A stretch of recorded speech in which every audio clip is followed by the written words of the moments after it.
Oke, Assalamualaikum warahmatullahi wabarakatuh. Halo teman-teman, gimana teman-teman? Sehat semua?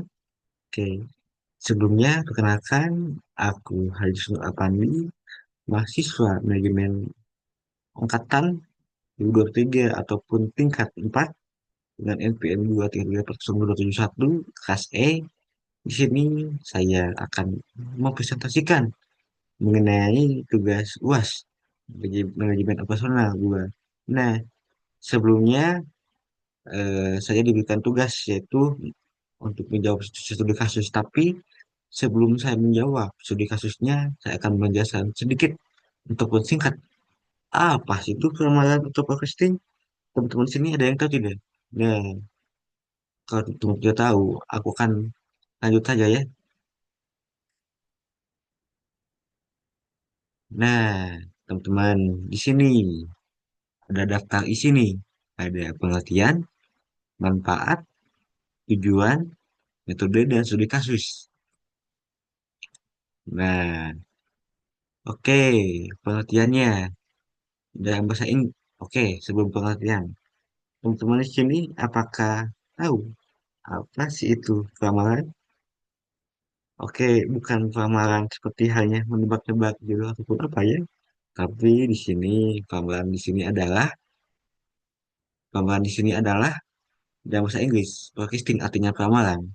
Menurut forecasting, menurut Investopedia, forecasting adalah teknik membuat perkiraan dan menentukan tren di masa mendatang. Teknik ini didasarkan pada informasi prediktif dengan menggunakan data historis sebagai inputnya. Dan dalam prosesnya juga penggunaan metode berbagai metode statistik, matematika, dan analisis data. Tujuannya untuk membuat estimasi yang masuk akal tentang apa yang akan terjadi di masa mendatang. Oke, next slide. Oke, manfaatnya di sini. Yang pertama, mengestimasi kesuksesan usaha baru. Yang kedua, mengestimasi kebutuhan keuangan.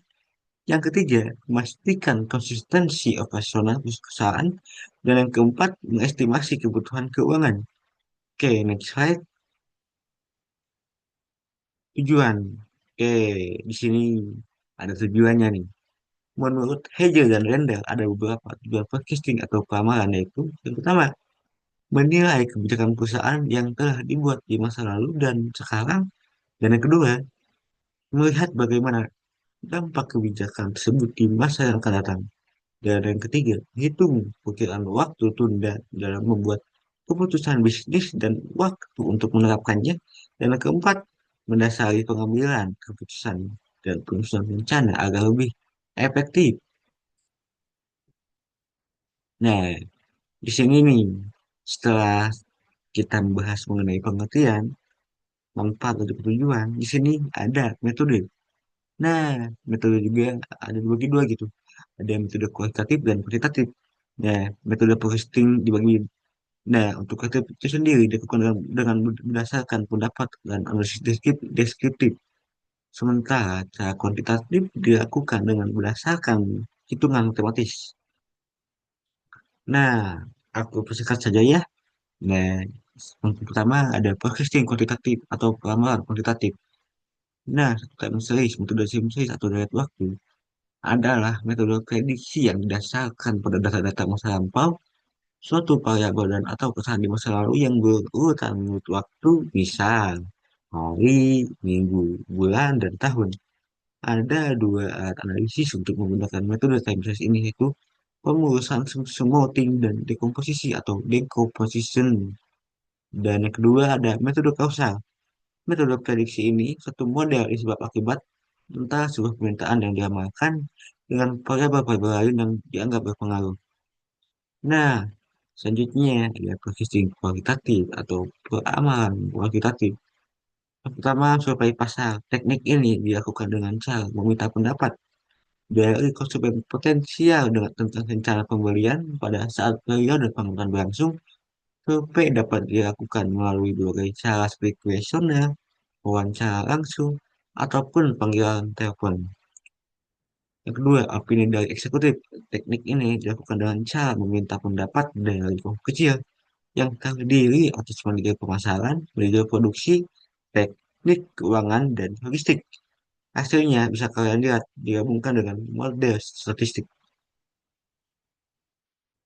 Nah, oke teman-teman. Nah, setelah kita membahas panjang nih mengenai pengertian, tujuan, manfaat, dan juga metode. Nah, aku akan memberi sebuah contoh nih, studi kasus yang dimana ini adalah inti dari penugasan kali ini. Oke, di sini aku akan membahas. Jadi singkatnya, CP Kopi Nusantara menjual kopi kemasan kemasan premium kita modern. Permintaan cenderung naik saat akhir tahun dan bulan puasa, namun tidak konsisten. Nah, manajer operasional yang lebih siap menghadapi populasi ini. Nah, di sini ada tiga pertanyaan. Yang pertama adalah apa manfaat peramalan dalam konteks operasional sipil Gubernur Nusantara? Dan yang kedua, metode peramalan seperti apa yang cocok untuk permintaan musiman ini dan berikan alasannya. Dan yang ketiga, jika Anda menjadi manajer operasional, bagaimana Anda menyusun langkah-langkah perbaikan sistem peramalan yang sederhana tapi efektif? Oke, oke, mungkin singkatnya begini ya. Yang pertama, apa manfaat peramalan dalam konteks operasional? Seperti Kopi Nusantara. Nah, singkatnya aku akan sebutkan tiga saja ya. Yang pertama, menyusun rencana produksi yang tepat. Yang kedua, mengelola stok secara efisien sehingga tidak kelebihan atau kekurangan barang. Dan yang ketiga, mengoptimalkan distribusi ke retail modern. Nah, yang kedua, metode peramalan seperti apakah yang cocok untuk studi kasus ini? Nah, karena permintaan meningkat secara musiman, metode yang cocok adalah time series dengan komponen musiman seperti seasonal A5 atau S5 atau hot winters exponential smoothing. Alasannya, singkatnya ya, metode ini mengidentifikasi pola musiman, misalnya hunjakan di bulan puasa dan akhir tahun, dan yang kedua, mampu menyesuaikan tren jangka panjang, fluktuasi musiman, dan perubahan mendadak.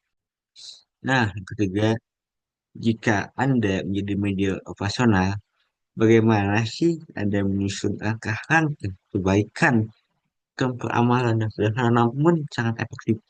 Nah, singkatnya ada 5 langkah sederhana yang efektif. Yang pertama, kumpulkan data historis penjualan minimal 2 sampai 3 tahun terakhir. Dan yang kedua, identifikasi pola musiman dengan menganalisis kapan permintaan itu naik dan kapan permintaan itu turun. Nah, dan yang ketiga, terapkan metode pengawalan musiman seperti hot winters ataupun salima yang saya sudah sebutkan tadi sebelumnya di soal kedua dengan bantuan software sederhana seperti Excel ataupun aplikasi statistik. Dan keempat, bandingkan hasil peramalan dengan realisasi tiap bulan dan catat selisihnya berapa case error. Dan yang kelima, evaluasi dan sesuaikan metode secara berkala. Nah, untuk studi kasus, mungkin saya cukupkan sekian.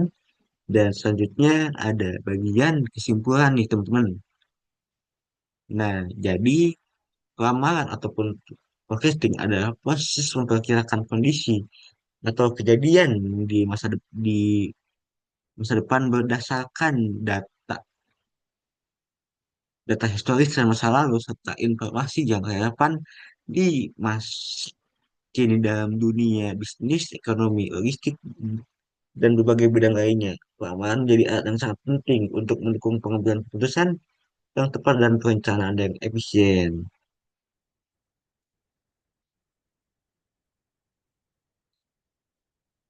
Nah, oke teman-teman, terima kasih. Sebelumnya, saya ucapkan banyak-banyak terima kasih kepada teman-teman yang sudah memberikan waktunya untuk menonton video ini. Dan sekali lagi, mohon maaf apabila ada kesalahan dan penyampaian kata. Mohon maaf. Wassalamualaikum warahmatullahi wabarakatuh, teman-teman.